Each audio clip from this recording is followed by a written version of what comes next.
पूर्वाध 440 उमाइसा को साथ जाने के लिए कहना। महादाइसा के वहां से चले जाने के बाद भगवान श्री चक्रधर स्वामी ने उमाइसा से कहा, मासोपवास करने वाली उमाई, तुम्हारा साथ देने वाली महादाइसा द्वारावती में जा रही है, तो तुम भी उसके साथ यात्रा पर चली जाती। इस पर उसने कहा, भगवान मैं नहीं जाऊंगी, मैं तो आपके सन्निधान में रहकर आपकी सेवा दास्य करूंगी। तो भगवान ने पुनः कहा, इस समय तो हम तुम्हें जाने के लिए कह रहे हैं, कहीं ऐसा ना हो कि बाद में तुम पश्चाताप करती हुई कहो कि मैं चली जाती तो अच्छा होता। ऐसा कहने पर भी वह महादाइसा के साथ नहीं गई।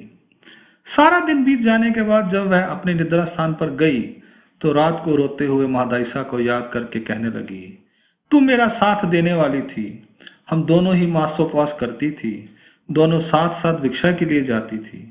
इस प्रकार उसे याद करते हुए ऊंचे ऊंचे रोने लगी। प्रातःकाल हो जाने के बाद वह भगवान श्री चक्रधर महाराज के पास आई और उन्हें दंडोत प्रणाम करके कहने लगी, भगवान महादाइसा मेरी बचपन की दोस्त है, उसके बिना यहाँ रहना मुझे कठिन लग रहा है। तो भगवान श्री चक्रधर स्वामी ने कहा, उमाई हमने तो तुम्हें पहले ही कहा था कि तुम उसके साथ चली जाओ, नहीं तो बाद में तुम रोगी और पीछे भागोगी। इस पर उसने भगवान से कहा, भगवान मैं तो अवश्य जाऊंगी, यह मेरा निश्चय है। तो भगवान ने कहा, अब तो एक रात का अंतर पड़ गया है, वह तुम्हें कैसे मिलेगी। इस पर उमाइसा ने कहा, भगवान मैं तेज गति से चलकर एक रात का अंतर तो पूरा कर लूंगी।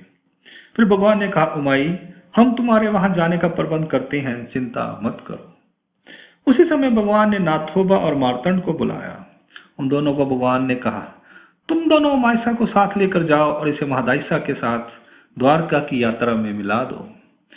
भगवान की आज्ञा लेकर वे तीनों वहां से उसी दिन चल पड़े और रात तक महादाइसा के पास अगले मुकाम पर पहुंच गए। दूसरे दिन वे दोनों वहां से वापस जाने के लिए चल पड़े और शाम तक भगवान के पास वापस पहुंच गए। उन्होंने भगवान से कहा, भगवान हम दोनों उमाइसा को महादाइसा के पास छोड़ आए हैं, लीला का हेतु। भगवान ने महादाइसा की सुरक्षा के लिए उमाइसा को वहां पहुंचाया है। परमेश्वर सदैव जीव का भला ही सोचते हैं, अनिष्ट नहीं सोचते। भगवान ने उन दोनों की भलाई के लिए यह कार्य किया, क्योंकि उन दोनों को ही अभी तक भगवान से ज्ञान और अनुसरण प्राप्त नहीं हुआ था। अतः उमाइसा का मन अशांत हो जाता, इससे अनिष्ट भी संभव हो सकता था। यह लीला अवर साधन का अधिकार देने वाली है, इसमें समझदारी और सूझबूझ की झलक मिलती है। अंक लीला क्रमांक पूर्वार्ध 440 यहाँ संपूर्ण होती है। लीला क्रमांक 441 441 द्वारावती गमन निषेध काकोस को स्थिति सन्निधान। काकोस नाम के एक देवता धर्म के अन्य महात्मा भगवान के दर्शनार्थ वहां आए हुए थे। एक दिन वे द्वारावती की यात्रा पर जाने के लिए भगवान से आज्ञा लेने के लिए उनके पास आए और फिर उन्होंने कहा, भगवान मैं द्वारावती जाना चाहता हूँ। भगवान ने उसकी और अपनी कृपा दृष्टि से देखते हुए कहा, हे ब्राह्मण आज का दिन यहाँ रुक जाओ, फिर चले जाना। इस पर उसने कहा, भगवान अब तो मुझे जाने का साथ मिल रहा है, उसके बाद मुझे अकेले ही जाना पड़ेगा।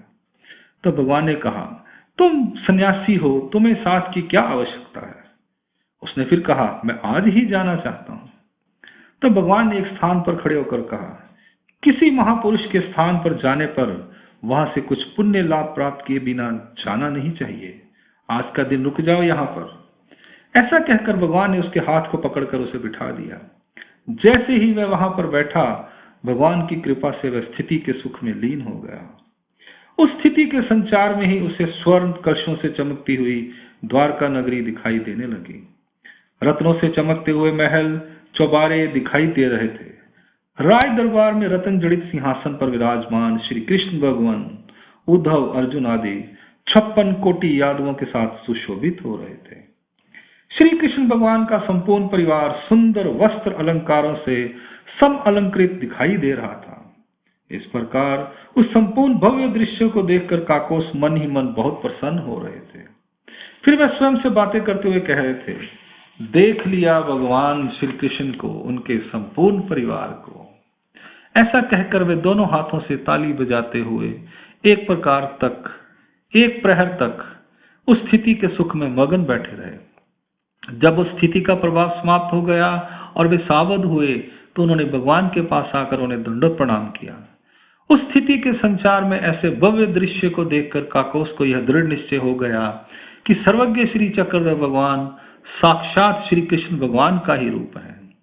जब काकोस भगवान के पास बैठे थे तब भगवान ने उनसे पूछा, महात्मन, अब आप द्वारावती जाने के लिए तैयार हो जाइए, तुम्हारा साथ कहीं दूर न चला जाए। इस पर काकोस ने कहा, भगवान, अब मैं कहाँ जाऊंगा?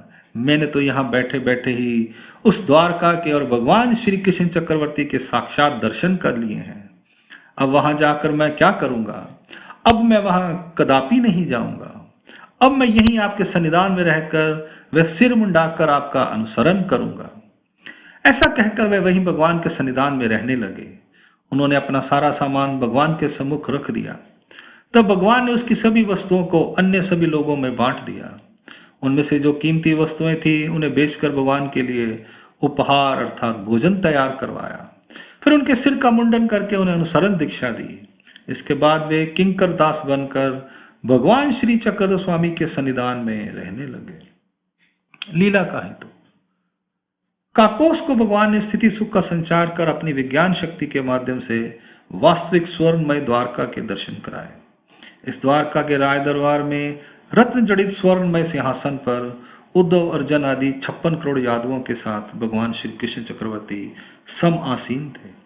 इससे उसे यह दृढ़ निश्चय हो गया कि सर्वज्ञ श्री चक्रधर स्वामी श्री कृष्ण का ही रूप है।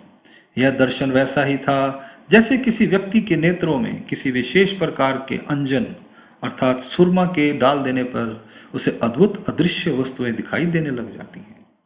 काकोस को परमेश्वर का सन्निधान शीघ्र प्राप्त हो यह उसका अधिकार समीप आ गया था। इसलिए भगवान ने उसे अपनी विज्ञान शक्ति से उसके मन में परमेश्वर भक्ति में दृढ़ निश्चय उत्पन्न किया। यह विज्ञान शक्ति की लीला है। अंक लीला क्रमांक पूर्वक 441 यह संपूर्ण होती है।